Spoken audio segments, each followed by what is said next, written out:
I have known for years, I think if we could simplify life, more people would get along easier and happier. Because it looks like when I look out there, some of the things that are going on look really stupid to me. And I don't believe that I'm the most intelligent man in the world. I believe that I see things differently. But one of the things is, the oil thing that's going on, pumping massive amounts of oil out to run an internal combustion engine from here to there. When Henry Ford built a car, he also built a car that would run on vegetable oil.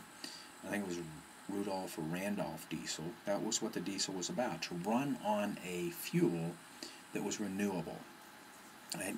And the diesel car, and I watched Willie Nelson on CNN, he runs his bus on peanut oil, right? Because peanut oil is combustible, and that's what the diesel bus was done for. And I watched this thing, and I thought, well, everybody knows that. When I was in England, the UK, in Canterbury, working in a facility there, and met a man who actually takes French fry oil, or chip oil, and converts it into a renewable, usable fuel for his car. And he's taking a waste product that the chip guys have to pay to get rid of because they don't know what to do with chip oil. And he takes it and it breaks down into two components. One is glycerin, which is for soap, and the other is into chip oil.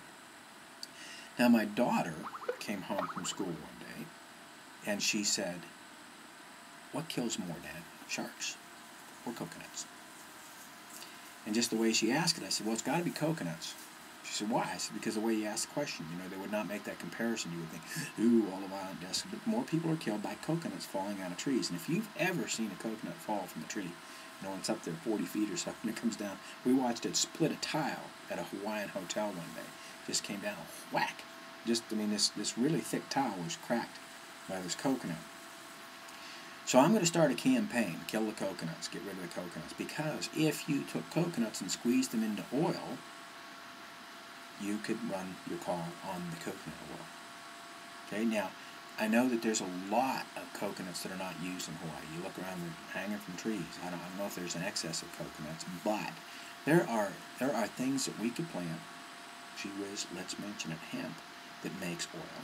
And we could make oil out of that to run our cars and then use the rest of the products for whatever you use it for, which is there's 1,001 uses, not including the medicinal ones. But you could run your car on a completely renewable fuel, not threatening the food chain, not taking the corn and turning it into ethanol. But when I was talking to this man in Canterbury, and he was running through the process, because he's the first person that I met that can do this, right?